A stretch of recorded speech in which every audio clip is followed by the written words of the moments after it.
네, 서울 디지털 포럼 네 번째 세션 깨닫다를 시작하도록 하겠습니다. 연설을 통해서 여러분들의 혁신적인 지혜도 깨닫기를 바라겠습니다. 자, 그럼 첫 번째 연설을 소개해 드리도록 하겠습니다. 디지털 시대가 완벽하게 도입이 되면서 정보를 전달하는 매체들은 사실 정말 많아졌습니다.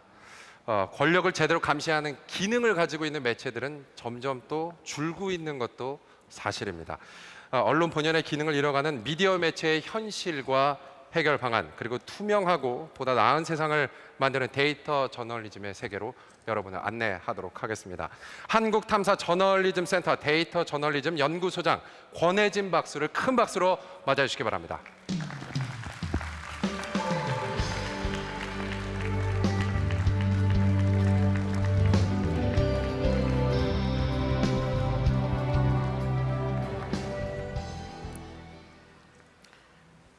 안녕하세요. 뉴스타파에서 리서치 디렉터와 데이터 저널리즘 연구소장을 맡고 있는 권혜진입니다. 반갑습니다. 저는 오늘 진실과 데이터라는 키워드를 가지고 여러분들을 데이터 저널리즘의 세계로 모시고자 합니다. 저는 오랫동안 중앙일보, 동아일보를 포함해서 언론 현장에서 정보를 찾고 데이터를 분석하는 일들을 해왔는데요. 제가 또 대학에서 강의를 하기도 하는데 뉴스타파라고 하는 작은 비영리 독립 탐사보도 매체로 옮겨오게 된 것은 지금 서울 디지털 포럼의 주제, 그 주제와 관련이 있습니다. 혁신적 지혜, 기술에서 공공선을 찾다라는 주제인데요. 저는 언론 분야에서 이 지혜를 데이터와 그리고 탐사 저널리즘 측에서 찾고 있습니다. 언론에서 데이터가 중요한 것은 보다 많은 데이터가, 보다 풍부한 데이터가 시민의 알 권리를 확대하고 또 진실을 향해서 한 걸음 더 나아갈 수 있게 하기 때문인데요. 탐사 보도가 중요한 것은 점점 미디어 산업이 경쟁이 격화되면서 이윤이라든가 상업적 동기에 의해서 권력 감시라고 하는 언론의 역할이 점차 약화되고 있다고 생각되기 때문입니다. 언론의 저널리즘의 위기를 느낀 해외 많은 언론인들은 비영리 탐사보도 매체들을 만들고 있고 또 그것이 전 세계적으로 확대되는 추세죠. 탐사보도는 누군가가 감추고 싶어하는 그런 사회적으로 중요한 이슈를 발굴하고 폭로하는 일들을 합니다. 따라서 어느 누구에게는 불편한 진실이 될 수도 있죠. 제가 오늘 여러분들한테 소개하는 것들이 또한 그렇게 될 수도 있을 거라고 생각이 듭니다. 자, 저는 권력 감시 그리고 조세정의, 또 고위공직자와 시민의 알 권리, 이런 문제를 가지고 여러분들을 데이터 저널리즘의 세계로 소개하고자 합니다.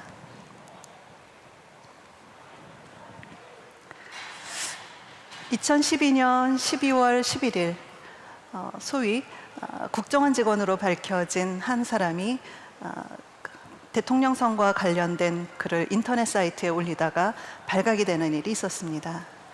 여러 매체에 의해서 그 내용은 확인이 되었죠. 저희 취재진은 이런 합리적 의심을 했습니다. 인터넷 사이트에 뭔가 조직적으로 글을 올렸다면 그것이 오늘의 유머라든가 보배드림 같은 사이트에 한정된 것이 아니라 트위터라든가 다른 곳에서도 있었을 것이라는 거죠.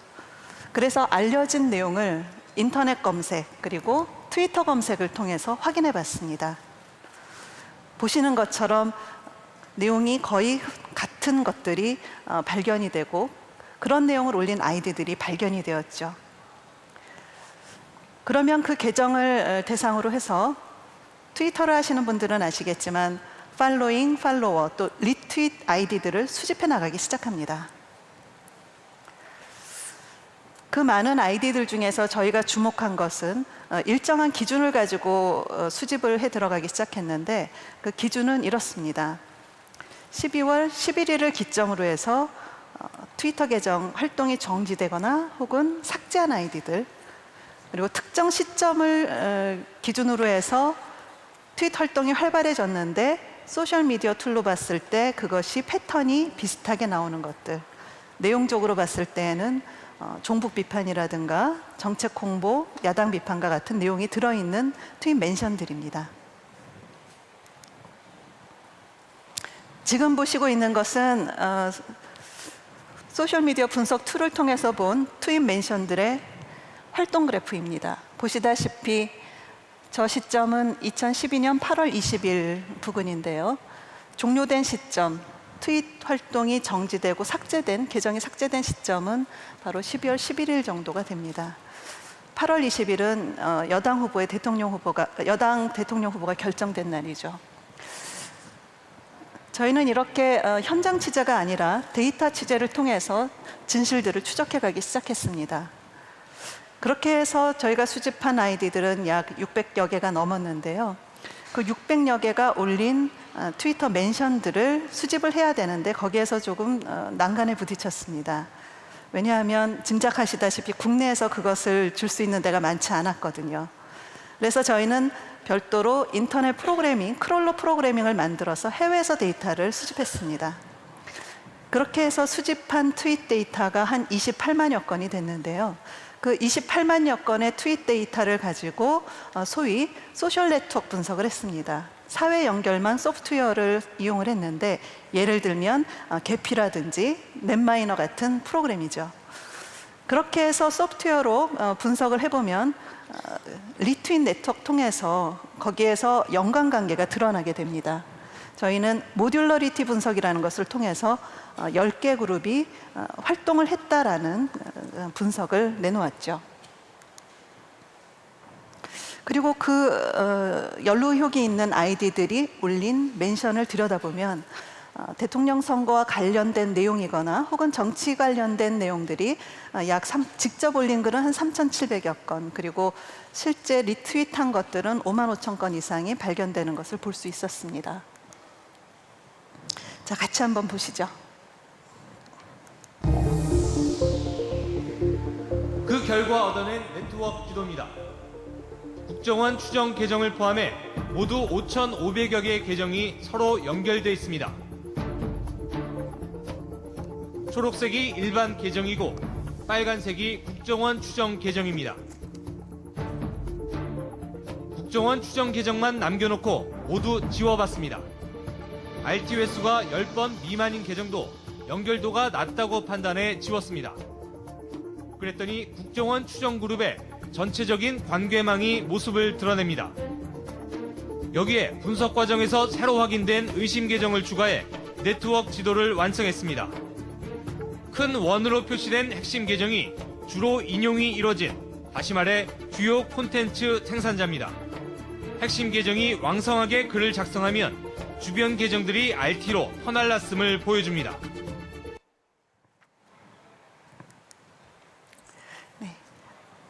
저희가 발견해낸 아이디하고 검찰 측에서 발견한 아이디들은 70% 이상이 비슷한 것으로 발견이 됐습니다.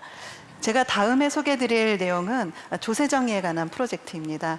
아마 여기에 계신 많은 분들이 작년에 이 보도를 접하셨을 텐데요. 저희가 ICIJ, 즉 국제탐사언론인협회와 한국에서는 유일한 파트너로 참가해서 조세피난처 프로젝트를 진행했습니다. 그런데 이 조세피난처 프로젝트는 아주 전형적인 데이터 프로젝트였어요. 조세피난처 ICIJ 측에서 확보하고 있는 데이터는 파일로 따지면은 200만 개 이상이 넘는, 그리고 그 분량으로 따지면 260GB가 넘는 데이터를 갖고 있습니다. 그 데이터 안에는 이메일이라든지 이메일에 첨부된 파일이라든지 아니면 PDF 파일, 아니면 이미지, 워드 파일, 이런 것들이 한꺼번에 섞여 있는 비정형 데이터였어요. 그러한 비정형 데이터들을 전 세계적으로 참여하고 있는 데이터 저널리스트들은 데이터를 조직화하고 네트워크화하고, 또 이미지 파일들은 문자인식 프로그램을 통해서 검색이 되도록 하는 그런 작업을 거쳤습니다. 그렇게 해서 저희가 한국 측의 유일한 파트너로 참여하면서 매일같이 데이터를 뒤졌죠. 왜냐하면 실명으로 확인된 어느 누구의 데이터를 준 것이 아니기 때문에 신원을 확인하고 취재를 하는 것은 온전히 저희의 몫이었습니다. 저는 별도 사무실에서 계속 데이터를 들여다보는 일들을 했었는데요. 그렇게 밝혀진 조셉 피난처의 한국인이라는 프로젝트에서는 아시다시피 사회 명망가라든가 재벌 그룹들의 많은 사람들이 또 발표되기도 했습니다. 전두환 전 대통령의 장남 전재국 씨 같은 경우에도 그 페이퍼 컴퍼니를 만든 것으로 드러났는데요. 이 경우에는 그 페이퍼 컴퍼니가 한국에 주소지를 두고 있지는 않았지만 뭐 여권 번호라든지 아니면 그거와 관련된 다른 이메일에 첨부된 주소라든지 이런 것들 속에서 확인이 돼서 취재가 된 경우입니다.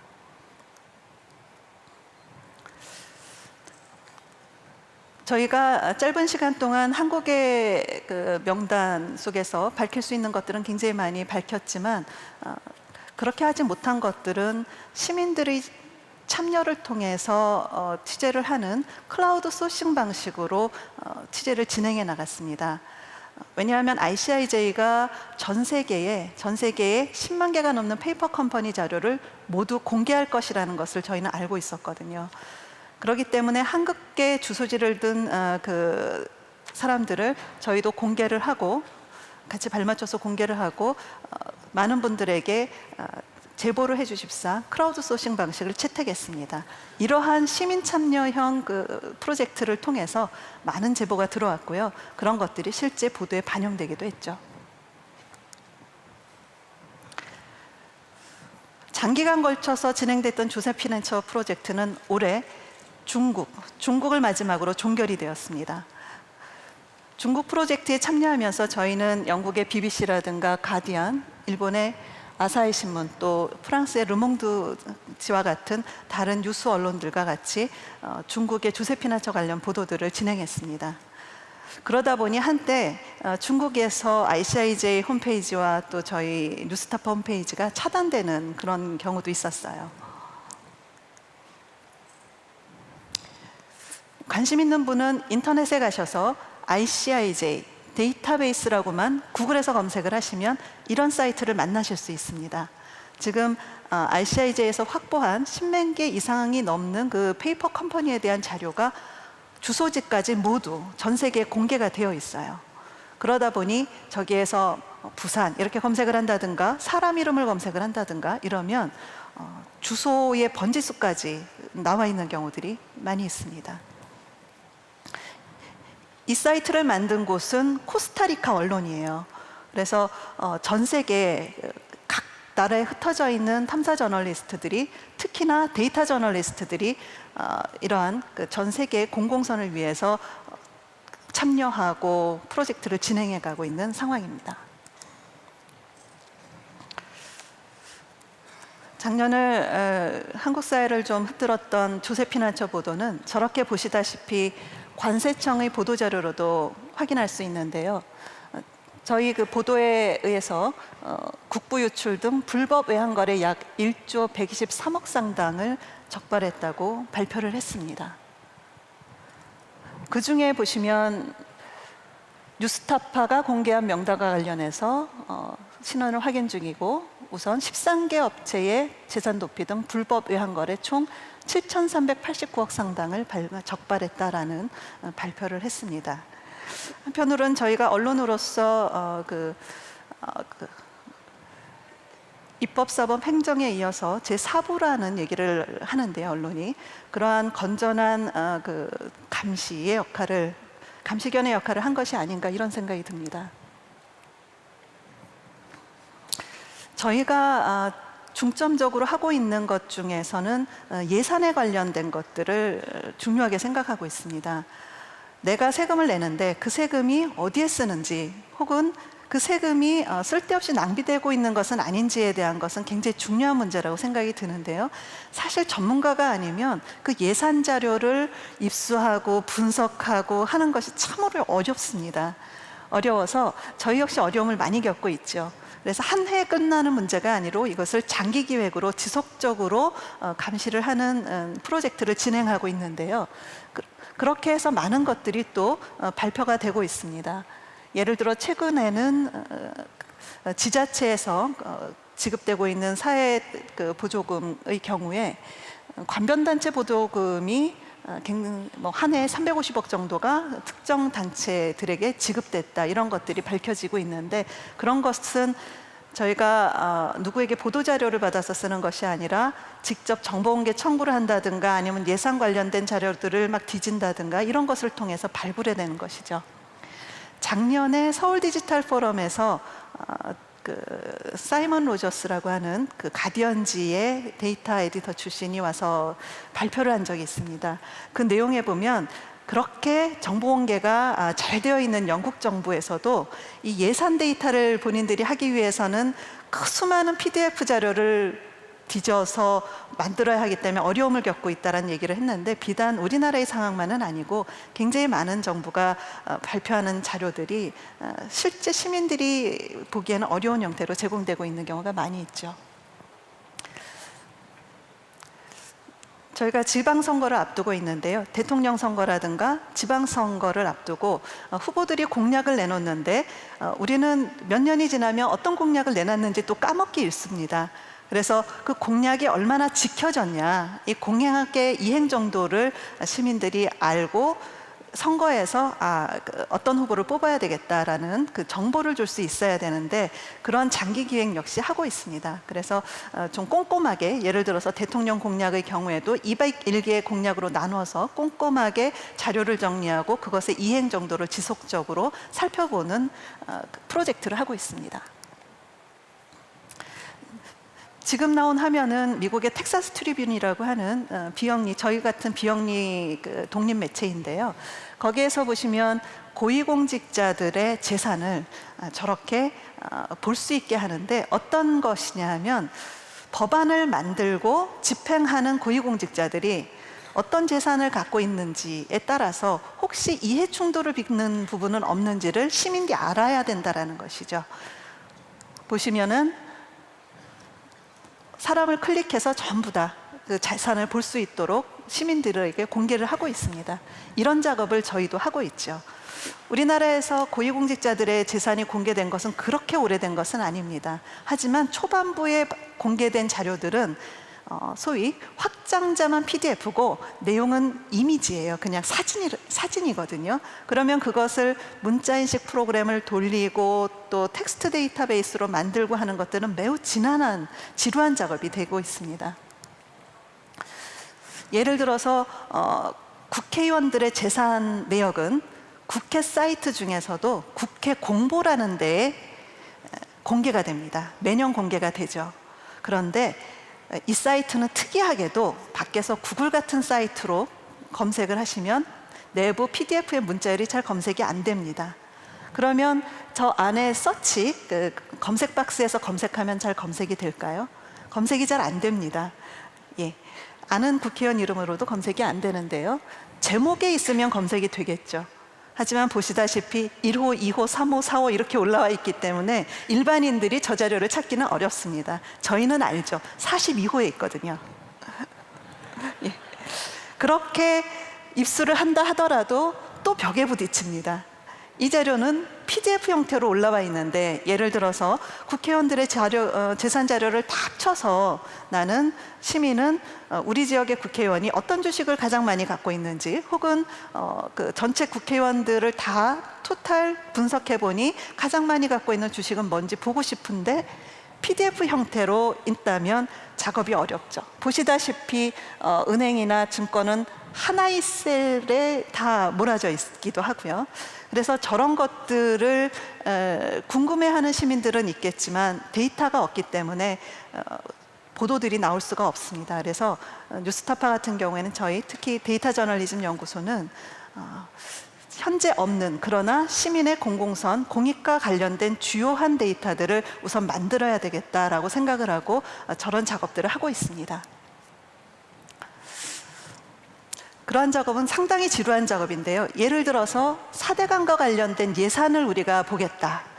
그 예산을 보는데 4대강에 참여한 업체 전체를 한 큰 박스 7개 정도 되는 종이 문서를 저희는 입수해서 그거를 들여다보면서 필요한 부분을 입력합니다. 그것과 또 매년 우리가 입수할 수 있는 고액 후원금 데이터, 국회의원에 대한 고액 후원금 데이터를 크로스 체크를 하죠. 그렇게 해서 아주 많은 시간을 들인 끝에 4대강 공사에 참여한 업체들의 고액 정치 후원금, 이런 보도를 하게 됩니다. 그리고 저것은 타블로라고 하는 소프트웨어를 통해서 시각화를 한 것이죠. 아까 말씀드린 것처럼 고위공직자의 재산은 그 이해 충돌 관계를 봐야 되기 때문에 늘 중요하고, 또 정부가 바뀌면 그런 재산 관계 데이터들을 저렇게 인터랙티브를 만들어서 공개를 하곤 합니다. 저희가 했던 작업들을 쭉 소개를 드렸는데요. 지금 보시면 데이터 저널리즘은 어떤 저널리즘의 미래다. 인터넷 창시자인 팀 버너슬리가 얘기를 했는데요. 이러한 데이터에 기반한 보도들은 좀 더 우리에게 언론의 본질적인 역할들, 예를 들어 아까 말씀드린 정부 감시라든가 감시기관으로서의 역할을 훨씬 잘할 수 있도록 도와주는 강력한 무기가 됩니다. 하지만 그것이 저절로 이루어지지는 않겠죠. 그것을 할 수 있는 사람이 있어야 되는데, 지금 한국 언론에서는 뉴스를 이해하는 개발자가 없고 개발을 이해하는 저널리스트가 없는 상황입니다. 별로 없죠. 그래서 많은 분들이, 테크놀로지에 강한 저널리스트들이 많이 이 분야에 들어오셔서 데이터 저널리즘을 통해서 세상을 바꿔나갈 수 있기를 기대합니다. 감사합니다.